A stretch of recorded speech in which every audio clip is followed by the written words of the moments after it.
جو مجھے دیکھ کے تکبر کرے اور میرے سامنے اپنے دیے جلانے کی کوشش کرے، صحابہ اس کی بندگی کو نہ دیکھو، اس کی خباثت کو دیکھو، اس کے بد باطن کو دیکھو، اس کے دل کے زہر کو دیکھو۔ فرمایا جب اس نے مجھے دیکھا اور اس نے سلام نہیں کہا تو اس کے دل میں یہ خیال تھا کہ میں ان سے بہتر ہوں، ان کو کیوں سلام کہوں۔ یہ اپنی عبادت کے اپنے گھمنڈ میں تھا کہ یہ فارغ بیٹھے ہوئے میں عبادت بڑی کرتا ہوں۔ اب جب نبی علیہ الصلوۃ والسلام نے یہ فرمایا، اتنے میں وہ فوراً فارغ ہو گیا، اور جواب میں بھی دیکھو بظاہر کتنا توحید پرست تھا، صرف نام نہیں کہا، اللہم نعم، اللہم نعم، یہ جواب دے رہا ہے محبوب علیہ السلام کو۔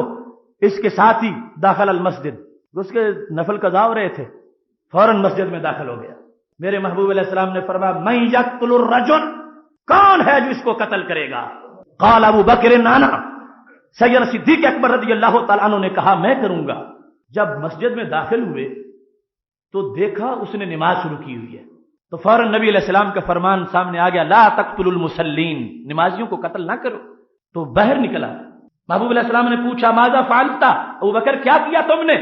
تو کہا یا رسول اللہ صلی اللہ علیہ وسلم آپ کی حدیث میرے سامنے آ گئی، میں تو یہ سمجھتا تھا کہ وہ ویسے داخل ہوا لیکن وہ تو نماز پڑھ رہا ہے، اس واسطے میں تو چھوڑ کے آ گیا ہوں۔ حضرت عمر رضی اللہ تعالیٰ عنہ کھڑے ہو گئے، میں جاتا ہوں۔ آپ جب گئے تو وہ قیام کر کے سجدے میں جا چکا تھا۔ جب چہرہ اس کا اللہ کے دربار میں زمین پر دیکھا تو سوچ کے باہر نکل آئے، جب مجھ افضل ابو بکر جو ہیں انہوں نے حالت نماز میں قتل نہیں کیا تو میں پھر کیسے قتل کروں؟ سرکار کی حکمت کچھ اور ہوگی، قتل کیے بغیر نکل آئے۔ تیسرے نمبر پر فرمایا یقتل،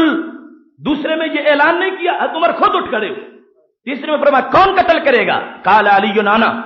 حضرت علی رضی اللہ تعالیٰ عنہ فرمایا میں کروں گا۔ فرمایا ان ادرکتہ، اب پائے گا تو قتل کرے گا، ٹھیک ہے جاؤ تم۔ اب یہ بھی غیب کی خبر تھی نبی علیہ السلام کی طرف سے، ہاں علی اگر تم پالو تو قتل کر دو۔ حضرت علی کہتے ہیں میں گیا تو وہ مسجد سے غائب ہو چکا تھا۔ اس پر میرے محبوب علیہ السلام نے یہ لفظ بولے، لو قتل الرجل ما اختلف فی امتی اثنان، اگر آج یہ مارا جاتا تو میری امت میں کوئی اختلاف نہ ہوتا، کان اولہم وآخرہم، یہی تھا پہلا اختلاف کرنے والا اور یہی ہوتا آخری اختلاف کرنے والا۔ میری امت میں دو بندوں کا جھگڑا ہی نہ ہوتا، میری امت میں دو بندوں کا اختلاف نہ ہوتا، میری امت میں کسی طرح کا کوئی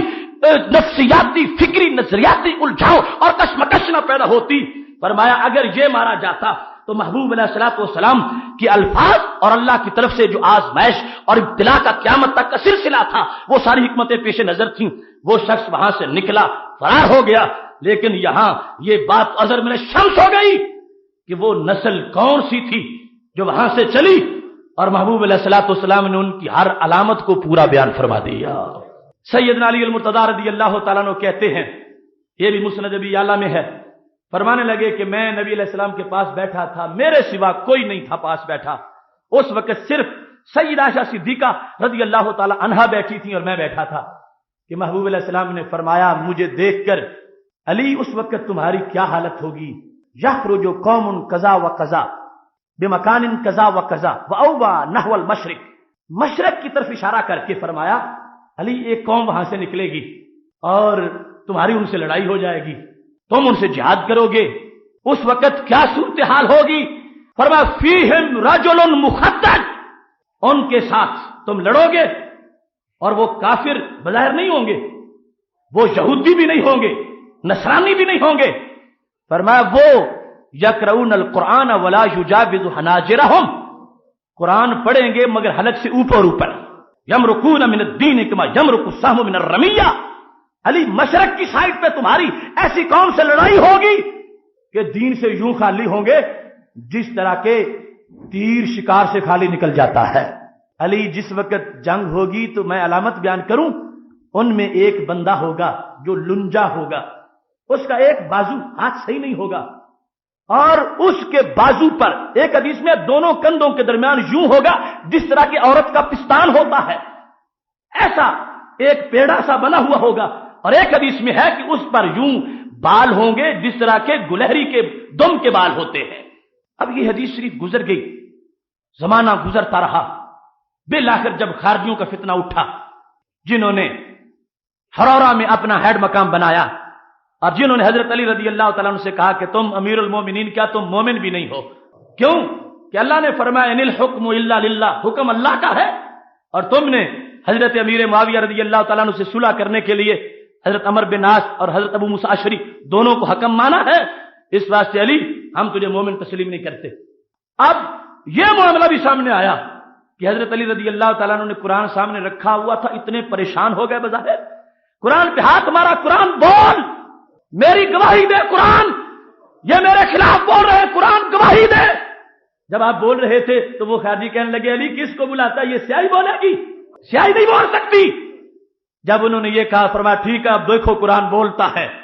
ان خفتم شقاق بینہما فبعثوا حکما من اہلہ وحکما من اہلہا، فرمایا میں سناتا ہوں تم کو قرآن، اللہ فرماتا ہے میاں بیوی کا جھگڑا ہو جائے تو ایک حکم مرد کی طرف سے لو، ایک عورت کی طرف سے لو۔ فرمانے لگے میں نے تو امت کا معاملہ سامنے رکھا ہے، اگر میاں بیوی کے جھگڑے کے لیے دو حکم بنانا جائز ہے تو امت کے خون پر بھی دو حکم بنانا جائز ہے۔ حضرت علی رضی اللہ تعالیٰ عنہ نے یہ جواب دے دیا، مگر ان کو بظاہر قرآن ہاتھ میں ہے، امیر المومنین کو ہم نہیں مانتے۔ حضرت امیر معاویہ کے خلاف کا وہ تو ویسے امام برحق کے باغی تھے، ان کو نہیں مانتے، اور علی تمہیں بھی نہیں مانتے، تم تو مومن نہیں ہو جائے کہ امیر المومنین ہو۔ اب حضرت علی رضی اللہ تعالیٰ عنہ نے ان کے خلاف جنگ کا فیصلہ کر لیا۔ کلمہ گو تھے، قرآن ہاتھ میں تھا، نمازی تھے، اور بظاہر وہ محافظ قرآن بنے ہوئے تھے کہ قرآن سے علی زیادتی کر رہے ہیں، ہم زیادتی نہیں ہونے دیں گے۔ اب اس وقت ان سے لڑائی ہوئی تو کیا ہوا؟ لڑائی میں فوج جو حضرت علی رضی اللہ تعالیٰ عنہ کی تھی بڑی وہ عدم دلچسپی کا شکار تھی، لڑی نہیں رہی تھی صحیح۔ وہ ہزاروں تعداد میں خارجی سامنے تھے، کیونکہ کچھ تو طائب ہو گئے۔ جب ابن عباس رضی اللہ تعالیٰ عنہ نے مناظرہ کیا تو خارجیوں میں سے ہزاروں نے کلمہ پڑھ کے پھر اسلام قبول کیا، لیکن باقیوں کے ساتھ لڑائی ہوئی، اور یہ وہ مرنے والے ہوں گے جن کے بارے میں صحابہ کہتے تھے وہ جہنمی کتے ہیں، حالانکہ تھے قاری قرآن کے، اور جن کے بارے میں نبی علیہ السلام نے فرمایا تھا اگر میں پاؤں تو میں ان کو قتل کروں، اور وہ آسمان کے نیچے سب سے برے مقتول ہوں گے۔ حضرت علی رضی اللہ تعالیٰ عنہ نے جب دیکھا کہ میرے دوست ان سے لڑی نہیں رہے، آپ نے تقریر کی، مسند ابی یعلا میں ہے، فرمانے لگے لوگوں سن لو، ان کنتم تقاتلون لی فما عندی ما اجزیکم، اگر میرے لیے تم نے لڑنا ہے تو میرے پاس تو دینے کے لیے جزا ہی نہیں، میں تمہیں کچھ نہیں دے سکتا، گھروں میں چلے جاؤ۔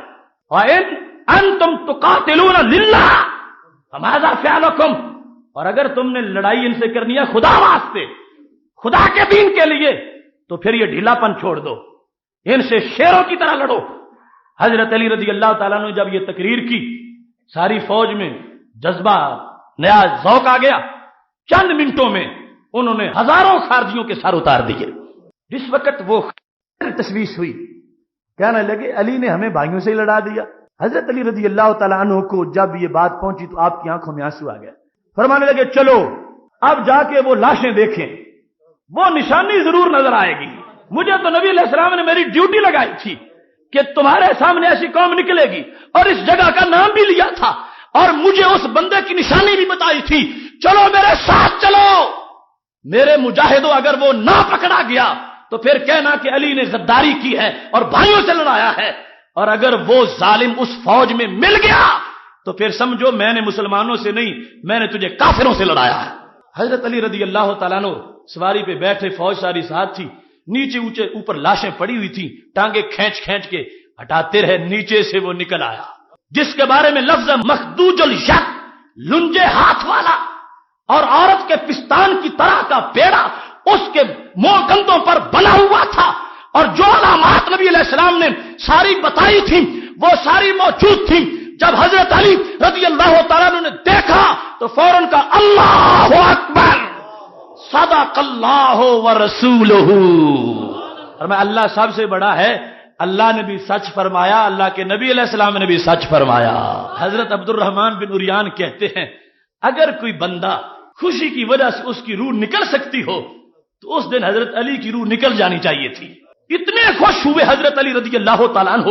اتنے خوش ہوئے، نعرے لگا رہے تھے، اور پھر ساری فوج بھی نعرے لگا رہی تھی کہ علی تم نے ہمیں حق پر اکٹھا کیا، حق پر ہم لڑے، ہم نے جہنمی کتوں کو مارا، ہم نے دوشی کتوں کو مارا، اب یہ لڑائی جو نہروان اور ہرورا کے مقام پر ہوئی تھی، یہ وہ لوگ تھے، وہ ذریت تھی اس بندے کی جس نے کہا تھا اے دل یا محمد صلی اللہ علیہ وسلم، ذریت سے مراد اس کی ہم عقیدہ اور ہم مسلک لوگ، وہ سارے اس وقت امیر المومنین کے مقابلے میں آ گئے تھے۔ حضرت علی رضی اللہ تعالیٰ عنہ نے جب جنگ کروائی، فرمایا مجھے فتنہ پرور نہ کہنا، مجھے فرقہ واریت کا علمبردار نہ کہنا، مجھے نبی علیہ السلام نے بتایا تھا اسی قوم سے قرآن والے سنت والے بظاہر علی تمہارے مقابلے میں آ جائیں گے۔ میں تمہیں علامت بیان کر دیتا ہوں، وہ علامت ہو بہو سچی ثابت ہوئی۔ ایک طرف تو علم غیب کا سارا منظر سامنے آ گیا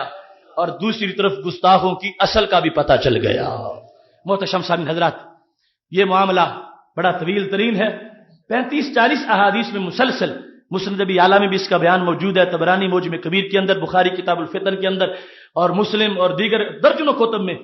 مضمون یہ سارے کا سارا موجود ہے، تفاصیل تھوڑی تھوڑی جدا جدا ہے۔ اب اس مقام پر نبی اکرم نور مجسم شفیع معظم صلی اللہ علیہ وسلم کی عظمت و ناموس کا جو معاملہ ہے آج کے ہمارے ماحول میں، اس کو بھی کرنٹ افیئرز کے لحاظ سے سر فہرست ہمیں سمجھنا چاہیے۔ حضرت حذیفہ بن یمان رضی اللہ تعالیٰ عنہ کا وہ قول جو کتاب الردہ میں واقدی نے روایت کیا اور امام ذیلی نے نسب الرایا میں 4 جلد میں روایت کیا،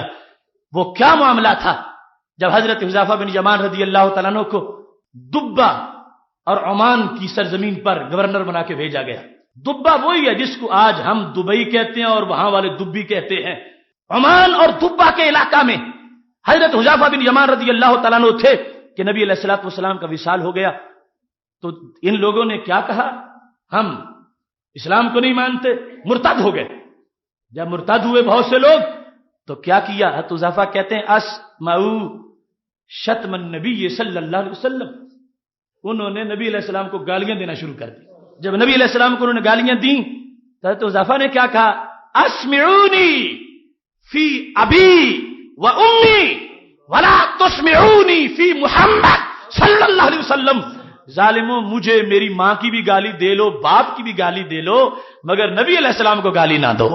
حضرت حذیفہ دیکھ رہے ہیں کہ معاملہ کافی گڑبڑ ہو گیا، خط لکھا سیدنا صدیق اکبر رضی اللہ تعالیٰ عنہ کو کہ یہاں کے لوگوں نے تو یہ سلسلہ شروع کر دیا ہے۔ حضرت صدیق اکبر رضی اللہ تعالیٰ عنہ نے فوج بھیجی اور پاس باں مل گئے کعبے کو صنم خانے سے۔ آج جو لیڈر تھا وہ ابو جہل کا بیٹا تھا، اکرمہ بن ابی جہل۔ حضرت اکرمہ کی قیادت میں 2000 کا لشکر سیدنا صدیق اکبر رضی اللہ تعالیٰ عنہ نے بھیجا اور فرمایا جب تک ان کے سر قلم نہ کیے جائیں اکرمہ تجھے واپس آنے کی اجازت نہیں ہے۔ یہ کون ہوتے ہیں؟ ہمارے جیتے ہوئے ہمارے نبی علیہ السلام کو گالیاں دیتے رہے۔ تو یہ صحابہ کا عشق تھا اور یہ ان کا جذبہ تھا اور یہ ان کا فتویٰ تھا اور یہ ناموس رسالت کا آج بھی تقاضا ہے۔ اس واسطے آج پوری دنیا میں جو تپش محسوس کی جا رہی ہے، ایک کسی ضلع کی یا کسی علاقے کی تحریک نہیں، یہ 57 کنٹریز جو اسلامی ہے اور ان کے علاوہ دیگر ممالک کی ایک مشترکہ تحریک ہے۔ یہ ہمارے ایمان کا معاملہ ہے، ہمارے دین کا مسئلہ ہے اور دین کی سب سے بڑی بنیاد کا معاملہ ہے۔ اگر آج اس میں ہم نے پسپائی اختیار کی تو پھر یاد رکھو کبھی رب معاف نہیں کرے گا۔ اس واسطے مسلسل اس پیغام کو آگے بڑھانا ہے، اس تحریک کو آگے چلانا ہے۔ اس سلسلے میں جس قدر بھی مشکلات آئیں ان کا پہلے سے آپ کو حساب کرنا چاہیے۔ یہ قدم قدم بلائیں، یہ فراق کوئے جانا، وہ یہیں سے لوٹ جائے جسے زندگی ہو پیاری۔ یہ مسلسل ایک آزمائش کا سلسلہ ہے اور رب کعبہ کی قسم ہے، لگتا یہ ہے کہ اب اسی بنیاد پر اللہ اسلام کو ایک نیا عروج عطا فرمائے گا۔ وہ سوئے ہوئے شیر جو اپنے اپنے صحراؤں میں لیٹے ہوئے تھے، اب اس طوفان مغرب کی وجہ سے ہر طرف بیداری آ گئی ہے اور بڑے بھولے ہوئے لوگوں کو بھی سبق یاد آ رہا ہے، جن کے نزدیک یا رسول اللہ کہنا شرک ہوتا تھا، اب انہوں نے بھی اس کو صحیح سمجھنا شروع کر دیا ہے، اور جن کے نزدیک نبی کا مقام ڈاکیے جتنا ہوتا تھا ان کو بھی پتا چل گیا ہے کہ اس ذات کے بغیر آج بھی ہمارا گزارا نہیں ہوگا۔ اس معاملے میں پوری طرح حساس رہیے۔ ملک کی بقا سلامتی اس کو پیش نظر رکھتے ہوئے اپنے بنائے ہوئے دیش کو جلانے کے حق میں ہم نہیں ہیں، لیکن ہم بے غیرتی کے مظاہروں کے بھی بالکل خلاف ہیں۔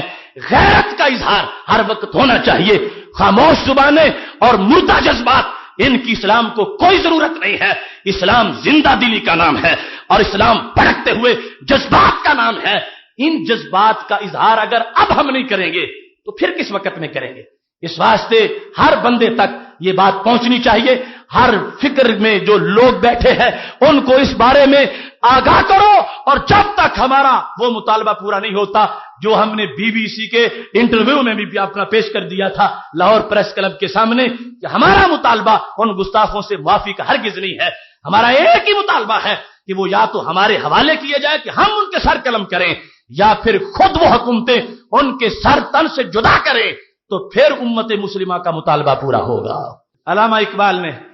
تہذیبوں کے تصادم اور اسلام اور مغرب کے فرق کو بیان کرتے ہوئے اور مسلم امہ کی ضروریات کو بیان کرتے ہوئے یہ کہا تھا, وہی ہے صاحب امروز جس نے اپنی ہمت سے زمانے کے سمندر سے نکالا گوہر فردا. ہاتھ پر ہاتھ دھرے بیٹھنے والی قوم کیا کر سکتی ہے؟